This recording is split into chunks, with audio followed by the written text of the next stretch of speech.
Hello friends, welcome to Karn IAS PCS academy. मैं Karn. Friends, हम लोग जो शिक्षक भर्ती हेतु प्रैक्टिस सेट देख रहे हैं उसी में आज सेट नंबर 8 देखने वाले हैं। और किस पब्लिकेशन का बुक है? तो ये किरण पब्लिकेशन का है। और किसके लिए है? TRE20। और ये सोशल साइंस है। इसके अंतर्गत हम लोग क्या क्या देखने वाले हैं?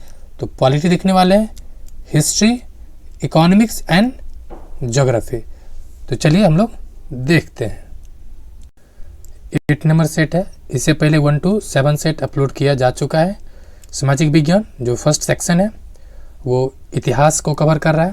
क्वेश्चन नंबर 1, निम्नलिखित में से किसने 1857 के विद्रोह के कारणों का विश्लेषण करते हुए अंग्रेजों तथा मुसलमानों के बीच मेल मिलाप की वकालत की थी? यह किसका था? तो सर सैयद अहमद खां। किसका था? सर सैयद अहमद खां। ये बाद में ये WW एक बुक लिखे थे, WW करके, और ये बाद में अंग्रेजों के हिमायती बन जाते हैं और कांग्रेस के सबसे बड़ा विरोधी। आंसर हो जाएगा C number. Next question number 2, Lord Mountbatten के द्वारा 15 अगस्त के दिन भारत को सत्ता हस्तांतरण यानी सत्ता जो स्थानांतरण का क्या आधार था? मेन इसका जो कारण था कि जो एडमिरल माउंटबेटन के समक्ष जापानी सेना का समर्पण की वर्षगांठ। यानी आंसर क्या हो जाएगा? D number. क्या हो जाएगा? D number. Question number 3, Harappa की सभ्यता के बारे में कौन सी उक्ति सही है? उक्ति सही है या युक्ति सही है? तो यह जो सही है कि पशुपति का सम्मान करना आरंभ किया था। जी हाँ, देवता के रूप में पशुपति, जिसे बाद में शंकर जी के रूप में स्वीकार किया गया, शंकर जी ही से माना जाता था। नेक्स्ट क्वेश्चन नंबर 4, चालुक्य राजा पुलकेशिन द्वितीय को किसने पराजित किया था? तो किससे पराजित हुआ था? तो यह हुआ था नरसिंहवर्मन प्रथम को। एक सवाल और पूछा जाता है कि पुलकेशिन द्वितीय किसके अभियान को रोका था दक्षिण में? ये रोका था हर्षवर्धन का। ठीक है, हर्षवर्धन, जिससे पुलकेशिन से हार भी गया था। ये सवाल कई बार पूछा जा चुका है। Question number 5 number, match the flowing है। घटना को काल अनुक्रमांक व्यवस्थित या सजाना है। तो चलिए देखते हैं। फर्स्ट है पैगंबर साहब का जन्म, यानी पैगंबर मोहम्मद का जन्म कब हुआ था? ये देखना है इनका जन्म। यानी ऑप्शन बाय देखा जाए, सबसे पहले क्या हुआ था? सबसे पहले हुआ था रोमन कोलोसियम का पूर्ण होना। यानी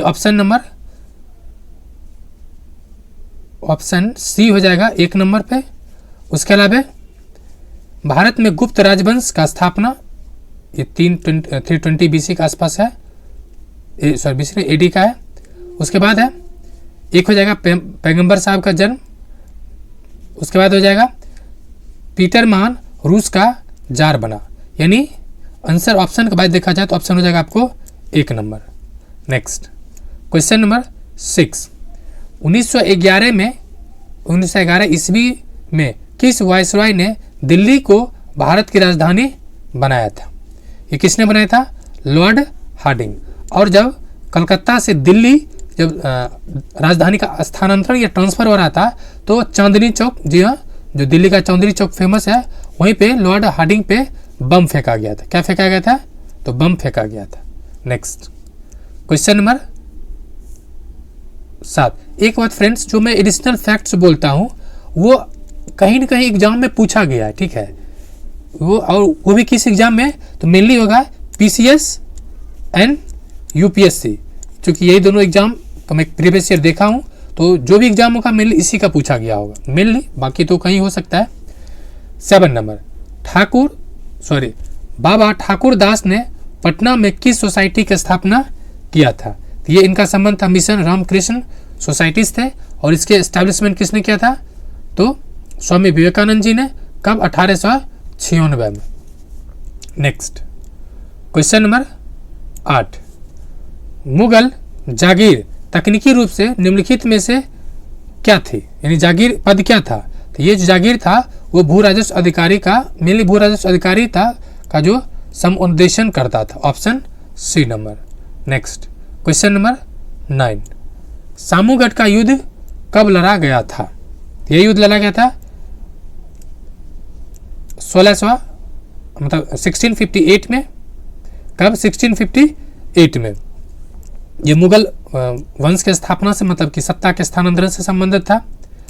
क्वेश्चन नंबर 10, निम्नलिखित पुस्तकालयों में से किसमें ऐतिहासिक महत्व की पांडुलिपियों का सबसे बड़ा संग्रह है? ये पांडुलिपि कहाँ पर है?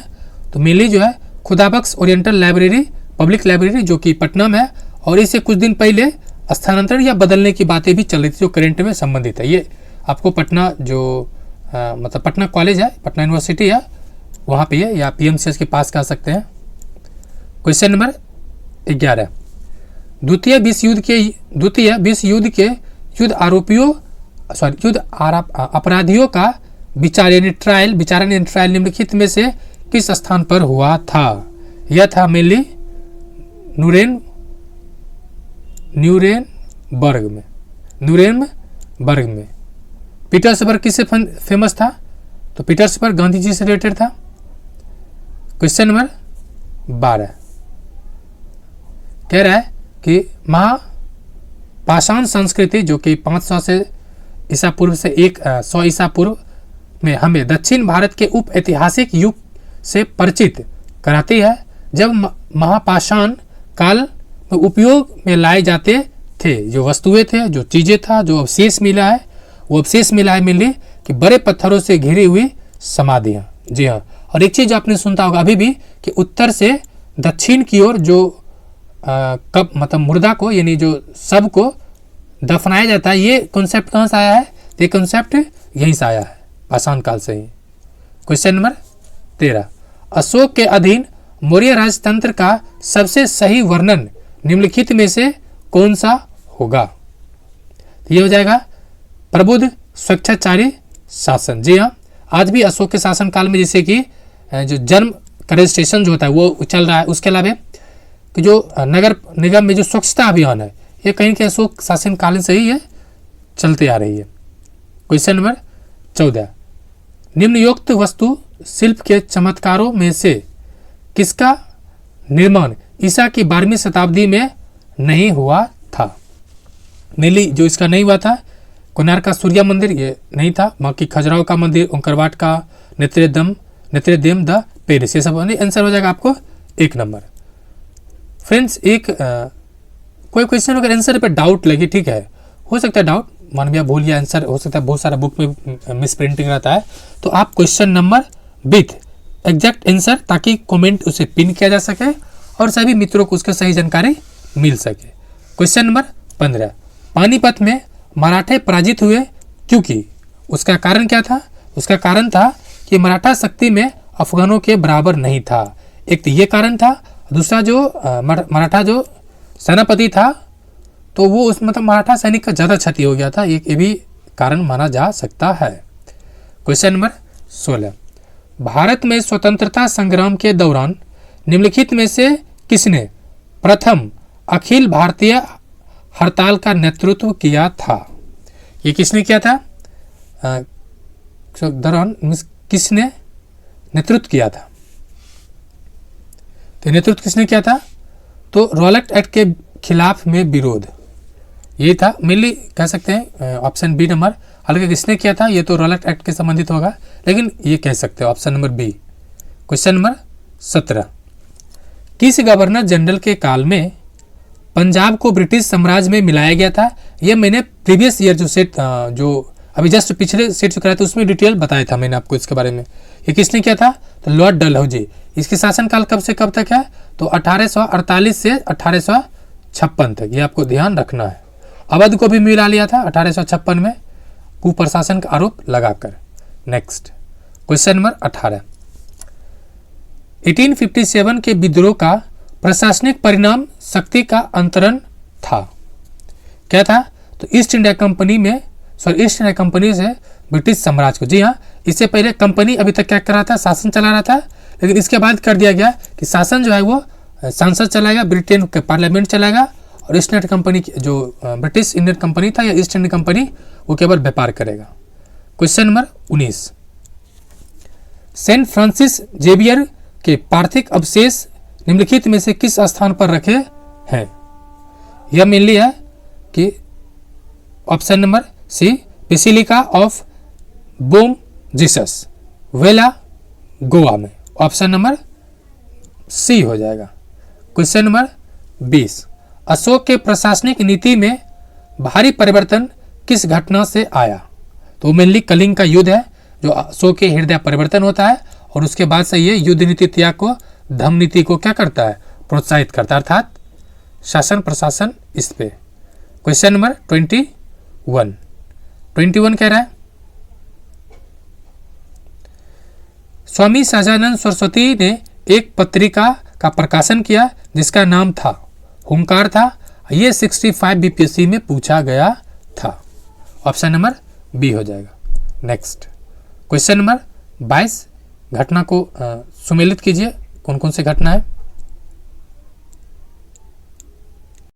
ये जो क्वेश्चन है यूपीएससी 2022-23 में इस तरह से क्वेश्चन पूछा है, मतलब 22 और रीजनल लेटेस्ट वाला में। इसमें कौन सा सही कह रहा है? तो सही जो हो जाएगा, सुल्तान मोहम्मद सोमनाथ की लूटपाट करता है, ये कथन सही है। यानी एक ये नहीं, ये खत्म, ये खत्म।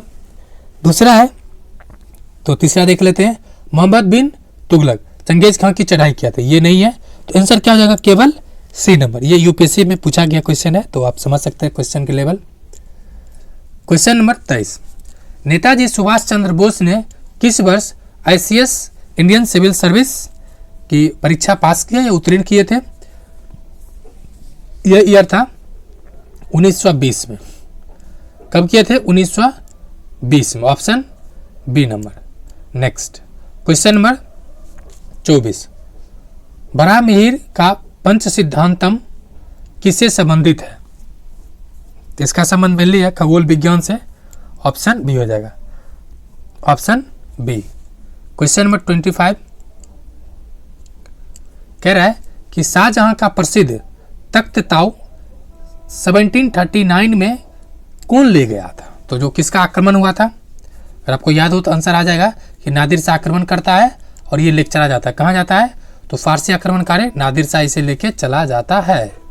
नेक्स्ट जो सेगमेंट या सेक्शन है वो ज्योग्राफी से है, तो 26 नंबर।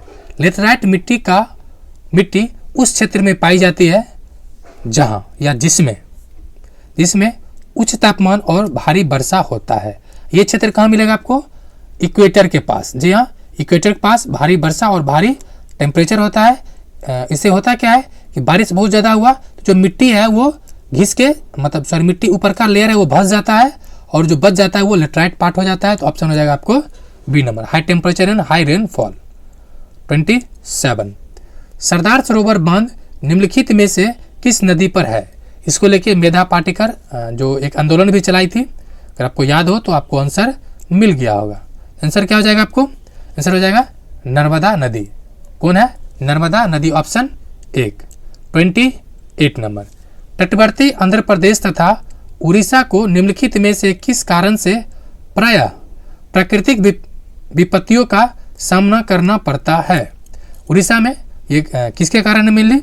ये चक्रवात आता है। और ये भी आज का अगर अपने पेपर पढ़ा होगा तो शीतकालीन जो वर्षा होता है वो भारत के मेनली कहाँ होता है? तो तमिलनाडु राज्य में, जहाँ अभी भयानक बारिश हो रही है, जो कि नवंबर दिसंबर में होती है। ये भी आपको ध्यान रखना है। नेक्स्ट क्वेश्चन नंबर 29, भूमि संरक्षण की जिस विधि में पहाड़ी ढलान को काटकर सीढ़ी बना दी जाती है उसका नाम क्या है? उसका नाम क्या है? तो मेनली हो जाएगा आपको टेरेसिंग या सोपान कृषि। ठीक है। एक सवाल और पूछा जाता है कि झूम कृषि जो है वो किस क्षेत्र में होता है? ये आदिवासी करता है और यहाँ पे भी ये, मतलब जो पूर्वी भारत है वहाँ पे मेनली उत्तर पूर्व में ये किया जाता है। ये उसी तरह से रिलेटेड सवाल है। क्वेश्चन नंबर 30, नियुक्त भारतीय राज्यों में से कौन सा लगभग इतना बड़ा है जितना कि यूरोप का एक राष्ट्र पोलैंड है? ये राज्य पूछना चाह रहा है। इसका संबंध किससे हो जाएगा? तो महाराष्ट्र से। Option C number. Next question number 31। निम्नलिखित में से भारत का वह राज्य कौन सा है जो सल्फर अर्थात गंधक का उत्पादन में अग्रणी है या आगे है? ये महाराष्ट्र है। टॉपर कौन है? महाराष्ट्र। Question number 32। उस व्यक्ति को क्या कहते हैं जो वैज्ञानिक आधार पर मानचित्र को बनाने का कार्य करता है? क्या कहते हैं उसके? तो मानचित्रकार। लेकिन ये ऑप्शन नहीं रहेगा आपको, ऑप्शन रहेगा आपको कार्टोग्राफर। क्या रहेगा? कार्टोग्राफर। ऑप्शन हो जाएगा बी नंबर। Question number 33। गजरने वाली चालीसा डैश शब्द निम्नलिखित में से किससे संबंधित है? ये क्वेश्चन 66 बीपीएससी में भी पूछा गया था। यानी व्यापारिक पवने हैं। क्या है ये? मतलब व्यापारिक नहीं, पश्चिमी, ये पश्चिमी पवन है। ठीक है, गरजते चालीसा या 50 60 इस तरह से नाम है जो मेनली वो पूछा गया था। क्वेश्चन जो था वो कहाँ पे चलता है? तो जो साउथ हेमिस्फीयर है यानी उसको दक्षिणी गोलार्ध में ये पवने चलती है। कारण क्या है कि दक्षिणी गोलार्ध उत्तर गोलार्ध की तुलना में कम बसावट क्षेत्र है। Question number 34। पारिस्थितिकी तंत्र में क्या शामिल है? तो क्या शामिल है? कोई विद्यमान समुदाय और उसका परिवेश, यही होता है मेनली शामिल। Option number C. Question number 35। ये क्षेत्र है और उत्पादन से जुड़ा क्षेत्र है, तो देख लिया जाए। पहला है लोहा। इसमें से आपको ध्यान ये रखना है कि अब इस चारों ऑप्शन में से आपको जो भी ऑप्शन याद हो। पहला जैसे तेल, असम का डिगबोई फेमस है। कोयला, झरिया है, सी भूमि है, मैंगनीज है। मतलब जो भी आपको ऑप्शन से याद हो उस ऑप्शन को पहले देखें। जैसे कि तेल सबसे फेमस है, तेल सबसे फेमस है असम का डिगबोई। ठीक है। या दूसरा, अगर आप तेल को देखिएगा, ये तेल कहाँ के लिए फेमस है? ये हो जाएगा आपको सी भूमि है। कोयला रानीगंज, मैंगनीज ये बालाघाट, और तेल जो असम का डिगबोई है। अब ऑप्शंस को चलते हैं। देखिए 4 का 1 नंबर, देखिए 4 ऑप्शन देखिए कहाँ पर। 4 का 1 ये होगा, 4 का 1 ये भी होगा, 4 का 1 ये भी है। यानी ऑप्शन इसका सी होगा। डायरेक्ट चेक कर लीजिए, टाइम किल नहीं करने का। 36 नंबर कह रहा है कि निम्नलिखित में से किस उद्देश्य से शेर का वन में होना जरूरी है? मेनली इकोटोन होता है या कीटोन प्रजाति होता है एक, सॉरी इकोटोन है, कीटोन प्रजाति उसके लिए फेमस है। कुंजी का काम करता है। तो ऑप्शन के अनुसार देखा जाए कि चारागाहों को अति चराई से बचाने के लिए, चारागाह को अति चराई से बचाने के लिए। Option C. जैसे बकरी है, ठीक है, अगर शेर है तो बकरी को निगल जाएगा, इसीलिए इस तरह से लॉजिक इसमें दिया गया है। क्वेश्चन नंबर 37 कह रहा है कि दामोदर नदी को बंगाल का शोक कहा जाता था, क्यों? अब तो कहा जाता था ही होगा। तो उसका कारण था कि इसमें प्रायः तबाही मचाने वाली बाढ़ आता था। किसी भी नदी को शोक कहने का मेन कारण है उसमें बाढ़ आना। जैसे कोसी को बिहार का शोक कहा जाता है, उसका सिंपल से कारण है वहाँ पे बाढ़ की विभीषिकाएं देखने को मिलती है। 38 नंबर, भारत का निम्नलिखित में से कौन सा तट प्रचंड उष्णकटिबंधीय चक्रवातों से सर्वाधिक दुष्प्रभावित होता है? तो मेनली जो है वो ये जो पूर्वी घाट है वही होता है। तो ऑप्शन क्या हो जाएगा? आंध्र प्रदेश। क्या ऑप्शन क्या हो जाएगा? Andhra Pradesh. Next question number 39, Bharat में सबसे पहला कॉटन मिल यानी कपास उद्योग या कपास मिल, उद्योग नहीं बल्कि कपास मिल निम्नलिखित में से किस शहर में स्थापित किया गया था? यह था मुंबई। ऑप्शन हो जाएगा आपको B number. Next question number 40, Punjab व हरियाणा के दक्षिण भाग से लेकर कच्छ के रन तक विस्तृत सूखे एवं समतल क्षेत्र को क्या कहा जाता है? तो क्या कहा जाता है? मेनली थार मरुस्थल। Option B. इसमें आपको ध्यान रखना है कि पंजाब हरियाणा में है ही, इसके विस्तार गुजरात तक भी है। ऑप्शन हो जाएगा 1 नंबर। अरावली कहाँ है? ये भी अरावली का भी शुरुआत होता है कहाँ से कहाँ? तो गुजरात से लेकर नई दिल्ली तक, मतलब दिल्ली तक। दिल्ली का जो रायसीना हिल है वो इसी पर है, तो ये भी आपको ध्यान रखना है। क्वेश्चन नंबर 41, क्या कह रहा है कि लिंग अनुपात का अभिप्राय निम्नलिखित में से किस संदर्भ में महिलाओं से या महिलाओं की संख्या से लिया जाता है या होता है। मेनली ये होता है कि प्रति 1000 पुरुषों पे महिलाओं की संख्या। बिहार में कितना है शिशुलिंगा 918 या 19। Next question number 42। विषुव शब्द किसका द्योतक है। ये किसका द्योतक है तो जब दिन और रात बराबर होता है। ऑप्शन हो जाएगा सी नंबर। Question number 43। कपिलांश धातु उद्योग की स्थापना कहाँ हुई है। ये मेनली होता है बक्सर जिला का रायपुर। राजपुर। ऑप्शन 1। 44। निम्नलिखित में से किस क्षेत्र में अनुसूचित जाति का सर्वाधिक संकेंद्रण यानी वहाँ पे बसावट है। क्या हो जाएगा तो भारत के गंगे यानी इंडो गंगेटिक मैदान। इसका मतलब क्या हो गया तो जो गंगा का मैदानी क्षेत्र है, ठीक है, उसमें ही है। Next question number 45। लू शब्द से आप क्या समझते हैं। लू भी एक तरह से क्या हवा है, जैसे कि गरजता चालीसा, चीखता साठा, इस तरह से था, तो वो भी हवा है। ठीक है, क्या है हवा है। अब किस तरह से हवा है तो गर्म एवं सूक्ष्म हवा है। ऑप्शन हो जाएगा सी नंबर। क्या हो जाएगा सी नंबर। Question number 46। चक्रवात कब होता है। ये कब होता है जब केंद्र में निम्न दाब और चारों ओर हाई प्रेशर होता है। अब इसके कभी कभी दिशा पूछ लिया जाता है कि नॉर्थ हेमिस्फीयर में क्या होगा और साउथ में क्या होगा। इसका सिंपल ट्रिक है, नॉर्थ के लिए ऐसे लिखते हैं तो इसको मतलब घड़ी के ऐसे उल्टा साइड हो गया, साउथ ऐसे लिखते हैं ऐसे, तो ये हो जाएगा घड़ी के दिशा में। यानी दक्षिणी गोलार्ध में चक्रवात की दिशा जो होता है वो हो जाएगा मतलब कि क्लॉकवाइज, और उत्तरी दिशा जो कि नॉर्थ एन से लिखा था तो इसका हो जाएगा एंटी क्लॉकवाइज। आप ट्रिक के तौर पे इसे याद कर सकते हैं। क्वेश्चन 47। निम्नलिखित में से कौन सी चट्टान अवसादी चट्टान से होता है। तो अवसाद कब होगा, अवसादी चट्टान होती है। ये क्यों हो जाएगा ऑप्शन डी या ऑप्शन 4 नंबर अर्कोज। ठीक, अवसादी चट्टान का निर्माण किससे होता है तो अगर मेनली कहा जाए तो पेरेंट रॉक जो कि ग्रेनाइट होता है ना, आग्नेय चट्टान से होता है। Next question number 48। निम्नलिखित में से भारत का कौन सा क्षेत्र उष्णकटिबंधीय सदाबहार वन से ढका हुआ है। उष्णकटिबंधीय सदाबहार वन, यह क्षेत्र कौन सा हो जाएगा पश्चिमी घाट। यहाँ से 2-3 सवाल बनता है। एक तो भारत में सर्वाधिक वन क्षेत्र किस राज्य में है तो ये हो जाएगा मध्य प्रदेश। दूसरा पर अरुणाचल प्रदेश, ये भी आपको ध्यान रखना है। नेक्स्ट क्वेश्चन नंबर 49 कह रहा है 49 नंबर, ध्रुवीय क्षेत्रों में चलने वाले अति प्रबल एवं बर्फीली पवनों को क्या कहा जाता है। जो ध्रुव क्षेत्र में चलता है, पोलर क्षेत्र में, तो इसको जो मेनली कहा जाता है बर्फीली तूफान। क्या कहा जाता है ऑप्शन सी बर्फीली तूफान। ये टाइफून जो है ये चीन के क्षेत्र आसपास आता है। टर्नाडो जो है ये यूएसए के कैलिफोर्निया के आसपास क्षेत्र में आता है।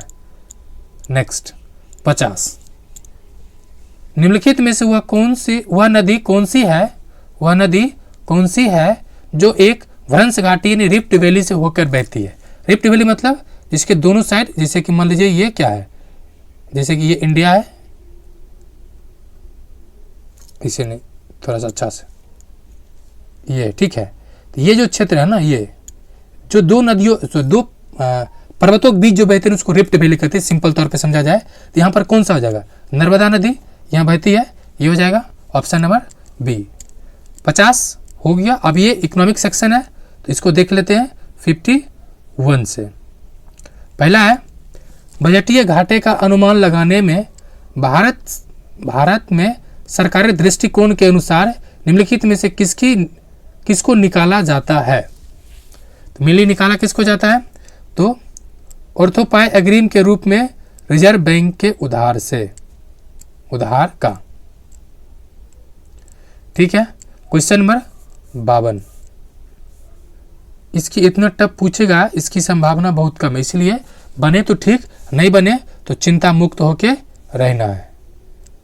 क्वेश्चन नंबर 52, यदि किसी उद्योग की विशेषता परिणाम मूलक सुलभ हो तो, सुलभ मतलब होगा, इसका मतलब क्या हुआ, कहते हैं आपके रिजल्ट मतलब आपकी पढ़ाई बहुत सुलभ से चल रहा है, तो इसका मतलब हुआ सकारात्मक, मतलब कि उत्पादन की दीर्घ अवधि यूनिट लागत कम हो जाती है क्योंकि फर्म के द्वारा उत्पादित मात्रा बढ़ जाती है। सिंपल सी बात है, आप 1 घंटा आज पढ़ रहे हैं लेकिन एग्जाम के डर से आप 3 घंटा पढ़ रहे हैं। साथ ही साथ एक तो टाइम ड्यूरेशन बढ़ा और आपकी पढ़ने की एकाग्रता है वो भी बढ़ गया है, तो ये भी ध्यान ऑप्शन हो जाएगा इसका बी नंबर।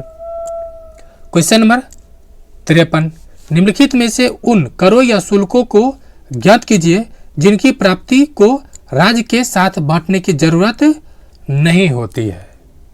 तो जो नहीं होता है मेनली वो आयकर का अधिभार, अधिभार ठीक है, एक तरह सरचार्ज है, सरचार्ज ये टैक्स पे मतलब टैक्स ऑन टैक्स होता है, ठीक है, टैक्स ऑन टैक्स, टैक्स के ऊपर टैक्स, तो वो डिवीजन नहीं होता, ये विशेष परिस्थिति में लगाया जाता है, तो ये देख सकते हैं। क्वेश्चन नंबर 54, राहुल ने अपने कारखाने के कंप्यूटरकृत मशीनें लगाई, उसके कारखाने के कुछ मजदूर कंप्यूटर ज्ञान ना होने के वजह या ना होने के कारण बेरोजगार हो जाते हैं, तो यह किस कारण से होता है, यह मेनली कारण कौन सा हो जाएगा। तो पहली बात आपने अगर सुना होगा तो इसे तो डायरेक्टली अपनी तकनीकी बेरोजगारी तो कहीं मिलता नहीं है, लेकिन बाकी ऑप्शन को देखिएगा तो इससे मौसमी बेरोजगारी ये हुआ नहीं, परछन बेरोजगारी इसको कहते हैं छिपी बेरोजगारी, ठीक है, तो ये तो हुआ नहीं, ये एग्रीकल्चर में मेनली दिखता है, मुख्य रूप से एग्रीकल्चर में दिखता है। स्वयं सेवी बेरोजगारी ये हुआ नहीं, तो ऑप्शन के अनुसार आपको दिखेगा ऑप्शन नंबर 4, ठीक है। बाकी इसको चक्रीय बेरोजगारी भी कहते हैं एक तरह से, मतलब परिवर्तन के कारण। क्वेश्चन नंबर 55, प्रसिद्ध नारा गरीबी हटाओ दिया गया था, ये किस पंचवर्षीय योजना में था, ये मेरे इंदिरा गांधी ने दी थी, ऑप्शन हो जाएगा आपको चौथे पंचवर्षीय योजना में, ऑप्शन नहीं फ्रेंड्स, चौथा में नहीं था, इसका हो जाएगा ऑप्शन डी, 55 था। बाकी मेरे अनुसार 55 था, 1972 के आसपास ये दी थी, ठीक है, 72 या 74 के बीच में दी थी, मतलब नारा पहले दे दी थी, इलेक्शन से पहले ये नारा दे दी थी, तो ये भी ध्यान रखना है। बाकी आप ऑप्शन को कमेंट कर सकते हैं 55 नंबर को एक बार चेक करके, बट मेरे अनुसार ऑप्शन डी होगा। केंद्र के द्वारा या संघ के द्वारा वसूली किए गए निम्नलिखित करों में से वह कौन सा कर है जिसे राज्य को नहीं सौंपा जा सकता है, तो जो नहीं सौंपा जाता है वो सेवा कर, option D number. Next question number, हालांकि अब तो सेवा कर को ना एक नया फॉर्मेट दे दिया गया है, 57, खुले बाजार प्रचलन क्या होता है, खुले बाजार प्रचलन क्या होता है, तो सरकार द्वारा श्रेष्ठ प्रतिभूति का बेचना, यानी बॉन्ड जो बॉन्ड्स होता है उसको बेचना, प्रतिभूति मतलब बॉन्ड्स। 58, भारत में परिवहन का कौन सा साधन अधिक सस्ता और बेहतर माना जाता है, तो देखिए वायु परिवहन बहुत सारे आप लोगों ने चढ़ा भी नहीं होगा, उसके बाद जल परिवहन ये भी नहीं बहुत सारे चढ़े होंगे, सड़क और रेलवे में देख लीजिए तो सस्ता कौन है, रेल सरकार। 59, वे उद्योग क्या कहलाते हैं जो उन वस्तुओं का उत्पादन करते हैं जिनका उपयोग अन्य वस्तु के उत्पादन के लिए किया जाता है, यानी सहायक क्रिया एक तरह से, ठीक है, सहायक इंडस्ट्री। जैसे मोबाइल लगा रहा है तो मोबाइल तो बहुत सारी चीज़ का आता है ना, तो उसी तरह से सहायक उद्योग हो जाएगा, तो मेनली क्या हो जाएगा उसको, तो ऑप्शन हो जाएगा आपको 1 नंबर पूंजीगत सामान साधन उद्योग, ऑप्शन 1 नंबर।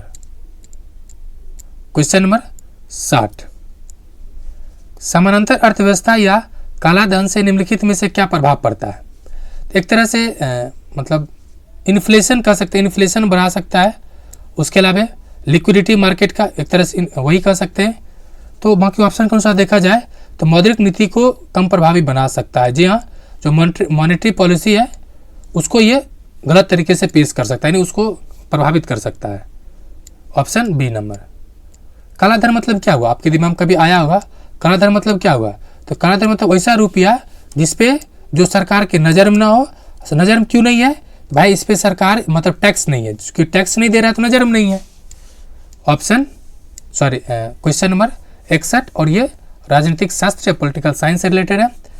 61 61 है, निम्नलिखित में से उच्च न्यायालय या उच्चतम न्यायालय का वह रिट आदेश कौन सा है जो किसी प्राधिकार को रद्द करने के लिए प्राधिकार मतलब को रद्द करने के लिए दिया जाता है। ये आपको आ जाएगा अधिकार पृच्छ, यानी किस अधिकार से उसे किया है। और रिट का अनुच्छेद कितना में? Supreme court 32, high court 226। Writ के मामले में एक चीज विशेष तौर पे ध्यान रखिए, high court is more powerful than supreme court. ये आपको हो सकता है पता नहीं चले, लेकिन ये फैक्ट है। क्वेश्चन नंबर 62, किसी राज्य को विशेष राज्य का दर्जा प्रदान करने में केंद्रीय सरकार नीतिहार्थ निम्नलिखित में से क्या है? उसके कुछ क्राइटेरिया है, 4-5 क्राइटेरिया है इसके लिए, विशेष राज्य के लिए। तो देखते हैं क्या क्या है। पहला बात कि मतलब कोई विशेष राज्य का दर्जा मिलता है, उससे क्या मिलता है? तो केंद्रीय सहायता का अधिकांश प्रतिशत सहायता अनुदान के रूप में मिलता है। जी हाँ, जो विशेष राज्य दर्जा उसमें 90% तक केंद्र सरकार देती है और 10% राज्य देती है, या फिर पहाड़ी राज्यों में भी देती है। दूसरा कि कुल सहायता के प्रतिशत के रूप में ऋण की राशि कम होती है। जी हाँ, यानी दोनों सही है। नेक्स्ट, चालू खाता बजटीय घाटा केंद्रीय सरकार के द्वारा पूरा कर। जी नहीं, ये कथन गलत है, यानी आंसर हो जाएगा ऑप्शन डी, 1 और 2 सही है। इसका कुछ क्राइटेरिया है कि पहाड़ी राज्य होना, जनसंख्या घनत्व अधिक होना, बहुत सारे क्राइटेरिया है। 63, राष्ट्रीय राजनीतिक दल वह दल होता है जिसने डैश में पड़े कुल मतों का 6% प्राप्त कर लिया हो। ये किसमें? तो ये मेनली होता है कि 4 या 4 से अधिक राज्यों में पड़े वैध मतों का, वैलिड वोट का ये 6% उसे प्राप्त करना होता है। नेक्स्ट, क्वेश्चन नंबर 64, संविधान की समवर्ती सूची में निम्नलिखित में से कौन सा मद शामिल है? समवर्ती सूची में कौन सा मद शामिल है? तो ऑप्शन बी, राष्ट्रीय राजमार्ग। नहीं फ्रेंड्स, ऑप्शन के अनुसार बी ही होगा, क्योंकि देखिए भारत से बाहर तो है नहीं, आयोग व्यक्तियों के लिए विशेष प्रोविजन ये है नहीं, बिजली स्टेट का विषय है, तो ऑप्शन के अनुसार बी होगा। नेक्स्ट, 65, भारतीय संविधान की प्रस्तावना में, पहली बात तो प्रस्तावना है नहीं, इसको आप उद्देशिका कर लीजिए। शब्द टेक्निकल सम उद्देशिका है। उद्देशिका में निम्नलिखित में से किसका उल्लेख नहीं है? न्याय, भ्रातृत्व, वयस्क मताधिकार, समता का अधिकार। वयस्क मताधिकार कहीं भी नहीं है, ऑप्शन सी। नेक्स्ट, 66 नंबर, निम्नलिखित में से कौन सा न्यायालय अधीनस्थ आपराधिक न्यायालयों का शीर्ष न्यायालय होता है? अधीनस्थ आपराधिक न्यायालय का ये क्या आ जाएगा? तो आ जाएगा सत्र न्यायालय, option C. Next, question number 67, संघ लोकसेवा आयोग की वार्षिक रिपोर्ट किसे प्रस्तुत की जाती है? तो जो उसके चेयरमैन को नियुक्त करता है, अर्थात महामहिम राष्ट्रपति को। क्वेश्चन नंबर 68, त्रिस्तरीय पंचायतों या पंचायती राज तंत्र में शामिल है, कौन सा शामिल है? ये बहुत आसान क्वेश्चन है, क्या हो जाएगा? ग्राम सभा, पंचायत समिति और जिला परिषद, ऑप्शन डी। क्वेश्चन नंबर 69, निम्नलिखित में से किस संस्था के रोजगार में सभी नागरिकों के लिए एक समान अवसर वाले अधिकार लागू नहीं होता है, जिसे भारत के संविधान में प्रतिस्थापित किया गया? किस संस्था में लागू नहीं होता है? ये हो जाएगा सरकारी समितियों में, ऑप्शन सी। क्वेश्चन नंबर 70, अनुच्छेद 371 का निम्नलिखित में से किस राज्य के विशेष उपबंध को संबंधित करता है? ये हो जाएगा आपको नागालैंड को है। कहाँ हो जाएगा? Nagaland, option C. Next, question number 71, Bharat में राष्ट्रपति के चुनाव संबंधी विवाद के मामले को निम्नलिखित में से किसके पास भेजा जा सकता है? मंत्रिमंडल खत्म, संसद खत्म, निर्वाचन आयोग या भारत के उच्चतम न्यायालय, किसके पास भेजा जा सकता है? तो ऑप्शन हो जाएगा आपको भारत के उच्चतम न्यायालय। ये उच्चतम न्यायालय का विशेष अधिकार है। नेक्स्ट, क्वेश्चन नंबर 72, राज्य की विधान परिषद के कितने सदस्य विधानसभा के द्वारा चुने जाते हैं? तो 1/6। ऑप्शन क्या हो जाएगा, सॉरी विधान, ये राज्यपाल इतना नियुक्त करता है, राज्यपाल करता है 1/6 का, विधान परिषद जो है 1/2 करता है, sorry 1/3। Option number B. Question number 73, किस आयोग की अनुशंसा के आधार पर पंजाब पुनर्गठन अधिनियम द्वारा पंजाब और हरियाणा के राज्य गठन किए गए थे या अलग अलग किया गया था? यह कौन था? यह था धर आयोग। Option 1 number. Next question number 74, Bharat के किसी राज्य के अधीन राज्य के विधान परिषद को कौन सा बना सकता है या समाप्त कर सकता है? ये समाप्त या बनाने का संकल्प जो है वो संबंधित राज्यसभा विधानसभा पारित करती है, ठीक है, और इसे संसद इसको समाप्त कर सकता है। Option C. अभी हाल ही में आप देखिएगा, पिछले साल की न्यूज़ है कि जो वेस्ट बंगाल है, ममता बनर्जी ने ये प्रस्ताव केंद्र सरकार को भेजा है, लेकिन अभी उसकी मंजूरी नहीं मिली है। क्वेश्चन नंबर 75, संसद और विधानसभाओं की विधायी अतिरेक यानी ज्यादतियों की जांच कैसे की जाती है? तो ये न्यायिक समीक्षा के द्वारा, जुडिशियल रिव्यू, इसकी चर्चा अनुच्छेद 13 में, और 13 में भी 13(2) में विशेष तौर पर है। नेक्स्ट क्वेश्चन नंबर 76, भारतीय संविधान की किस अनुसूची में पंचायती राज संस्थाओं का प्रावधान किया गया? यह अनुसूची कौन सा है? यह अनुसूची हो जाएगा आपको 11वीं अनुसूची। 10वां संबंध किससे है? तो दल बदल से। 9वां संबंध किससे है? तो जमींदारी प्रथा से संबंधित उन्मूलन, कानून के उन्मूलन से। 12वीं अनुसूची में है तो ये नगर निगम से है। आंसर क्या हो जाएगा आपको? B number. क्वेश्चन नंबर 77, संविधान के निम्नलिखित में से किस संबंधित विभाग में मत देने का अधिकार का उल्लेख किया गया है? तो मत देना की बात कहाँ किया गया है? तो निर्वाचन आयोग में इसे बातें किया गया है। ऑप्शन डी हो जाएगा। क्वेश्चन नंबर 78, वह अधिकतम अवधि कितनी होती है जिस तक संविधान का अनुच्छेद 356 के अधीन राष्ट्रपति के द्वारा जारी की गई संसद द्वारा बढ़ाई गई उद्घोषणा समानता लागू रहती है? यानी एक तरह से राष्ट्रपति शासन कब तक लागू रह सकता है? अधिकतम अवधि क्या हो सकती है? तो अधिकतम हो सकती है एक बार में 6 महीना, दोबारा फिर 6 महीना हो सकता है, और इस तरह से 3 वर्षों तक वो कर सकता है। और अगर 3 वर्ष के बाद भी करना हो तो 3 वर्ष के बाद करना हो तो उसे जो निर्वाचन आयोग है उसको लिखित में देना पड़ेगा कि यहाँ चुनाव करने की अभी स्थिति सामान्य नहीं है या परिस्थिति विषम है। 79, निम्नलिखित में से देश का सबसे बड़ा कानून कौन सा है? सबसे बड़ा कानून कौन सा है? तो सिंपल सी बात है, भारतीय संविधान सर्वोच्च विधि है। क्या है? सर्वोच्च विधि है, या प्राथमिक, देश का प्राथमिक कानून है या सर्वोच्च विधि है, इसी के आधार पर कानून का निर्धारण होता है। 80, और आखिर इसका आपको PDF चाहिए तो आप कहाँ चले जाए? डिस्क्रिप्शन बॉक्स में, या आप सर्च करें कर्ण IAS एकेडमी। तो 80 नंबर क्वेश्चन को हम लोग देखते हैं। कह रहा है भारत के राष्ट्रपति को किसके द्वारा अपदस्थ किया जा सकता है? तो किसके द्वारा किया जा सकता है? तो संसद द्वारा। Option B. इस तरह से क्वेश्चन पूरा होगा। वीडियो देखने के लिए आपको बहुत बहुत आभार एंड जय हिंद।